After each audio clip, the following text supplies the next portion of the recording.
जय गुरुदेव, जय महाकाली। आप सभी साधकों का जय महाकाली ज्योतिष केंद्र के आपके अपने इस चैनल पर स्वागत है। एक विशिष्ट प्रयोग देंगे जो सदगुरुदेव द्वारा प्रदत्त है और जिन लोगों को तत्काल में नौकरी की आवश्यकता है या अकस्मात धन लाभ तत्काल में चाहिए या रास्ता बिल्कुल बंद हो गया और कोई रास्ते दिख नहीं रहे, कोई रास्ता खुल जाए तो काम चल जाए, ऐसी स्थिति बन पड़ी है, करो या मरो की स्थिति बन पड़ी है, तो ये प्रयोग उनके लिए बहुत अद्भुत है। लेकिन ये प्रयोग तभी काम करेगा जब आप सदगुरुदेव जिन्होंने इस प्रयोग को दिया है और उस शक्ति, उस धंधा यक्षिणी जो माता पार्वती का स्वरूप है, उस पर आपको असीम श्रद्धा हो। तो ये बहुत अच्छा प्रयोग है।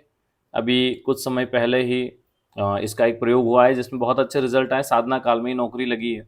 तो बहुत अच्छा प्रयोग है, आप करें, चाहे वो नौकरी से संबंधित हो या आर्थिक लाभ से संबंधित हो। बहुत बहुत सटीक प्रयोग है। धंधा यक्षिणी के तो लगभग जो जो विशिष्ट प्रयोग है हम देते ही जाते हैं, जिनके जिस प्रकार के रिजल्ट आते हैं उस प्रकार के हम देते हैं, उससे पहले भी हम दे चुके हैं। ठीक है ना। तो ये तत्काल धन लाभ के लिए बहुत अच्छा प्रयोग है, आप इसको कर सकते हैं और इससे लाभ उठा सकते हैं। सबसे पहले इसकी सामग्री को नोट कर लीजिए और देखो इसमें जो है ना पीले वस्त्रासन होंगे, ठीक है, और दक्षिण को छोड़ के किसी भी दिशा की तरफ आप इसको मुंह करके बैठ सकते हैं। धंधा यक्षिणी यंत्र माला इसकी जरूरत है। पुरुष हैं तो जनेऊ धारण करें, स्त्री को आवश्यकता नहीं है। ठीक है ना। सामग्री को नोट कर लो, स्क्रीन पर है। पीले वस्त्रासन दक्षिण दिशा को छोड़कर किधर भी दिशा का प्रयोग कर सकते हैं। शुक्रवार रात्रि से इस साधना को आप प्रारंभ करेंगे, प्रातःकाल या तो 4 बजे से या रात्रि 9 या 10 बजे से। धंधा यक्षिणी यंत्र और माला होना जरूरी है। तिल के तेल का दीपक प्रयोग करें। पुरुष हैं तो यज्ञोपवीत का भी प्रयोग करें। ठीक है ना। शुक्रवार रात्रि 9 बजे से अपना पवित्रीकरण आचमन कर लें। उत्तर दिशा की ओर मुख करके बाजूट लगाकर बैठ जाएं। उस पर पीला कपड़ा बिछा दे, स्वयं भी पीले वस्त्रासन हो। कपड़े के ऊपर पीले पुष्प बिछाएं और उसके ऊपर धंधा यक्षिणी यंत्र और माला को रख दें। तिल के तेल का दीपक प्रज्वलित करें। दीपक की जो लौ है वो आपकी तरफ होनी चाहिए। ठीक है। अगर आप पुरुष हैं तो यज्ञोपवीत धारण कर लें पवित्रीकरण आचमन करके।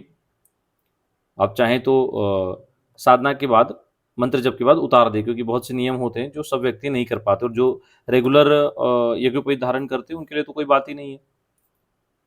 ठीक है।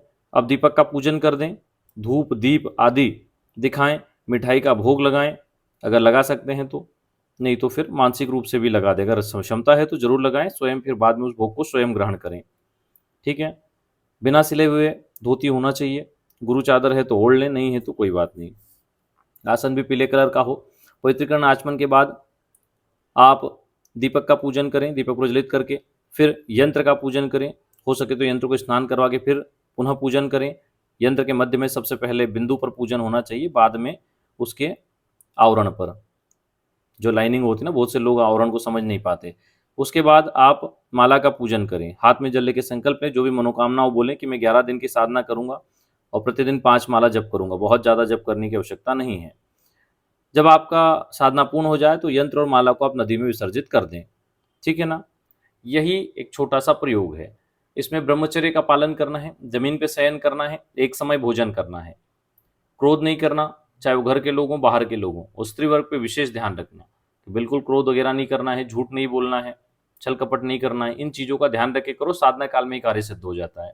ऐसे प्रभाव इसके आए हैं। ठीक है ना। अब इनके मंत्र को नोट कर लो।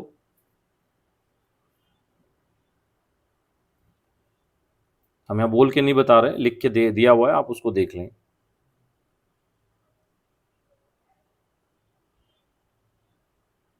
हाँ, इसमें एक चीज़ और होती है कि ये लाल वस्त्रों में होती हैं और भाग्यशाली लोगों को इनके दर्शन भी होते हैं। कार्य सिद्ध तो होता ही है।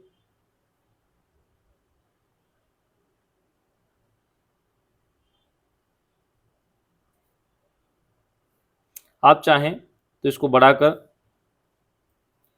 21 दिन 41 दिन भी कर सकते हैं। यही इस साधना का विधि है, विधान है। जब आप आसन से उठे तो पहले आसन के नीचे जल छोड़ें, तर्जनी मध्यमा स्पर्श करके आंखों को लगाएं, 4 बार मस्तक को लगाएं, बोलें शक्राय वशट, उसके बाद ही आसन छोड़ें। आसन को पैर से इधर उधर ना करें, हाथ से ही बिछाएं। आसन को प्रणाम करके फिर उस पर बैठना चाहिए। आसन का भी पूजन करना चाहिए। उठने के बाद अपना आसन अलग रखें, अपने आसन पे किसी को बैठने ना दें, ना किसी और के आसन पे बैठें। इन चीज़ों का ध्यान रखें तो ये दिव्य साधना कैसी भी मनोकामनाओं पूर्ण करती है। वो विवाह से संबंधित हो या किसी भी प्रकार की हो, तो कार्य सिद्ध हो ही जाते हैं। तो इस दिव्य प्रयोग साधना को जरूर करो और इसके लाभ उठाओ। कोई प्रश्न हो इससे संबंधित तो आप लोग कमेंट में लिख सकते हैं, तो हमें समय मिलता है तो हम जवाब दे देते हैं। ठीक है ना। चलो आज के लिए इतना ही। जो लोग अपना कुंडली विश्लेषण और स्कैनिंग करवाना चाहते हैं, अपने करियर के बारे में जानना चाहते हैं, बच्चों के बारे में या अन्य कोई विषय पे, तो उसके लिए नीचे नंबर दिया गया है, उस नंबर पर संपर्क कर सकते हैं दिन में 12 से 4, या फिर अपनी डिटेल नाम, जन्म तारीख, समय, स्थान और उसका शुल्क जमा कर सकते हैं उसी नंबर पर जो स्क्रीन पे आपको नीचे दिया गया है, 8839111455। एक ही नंबर है, कोई अन्य नंबर नहीं है।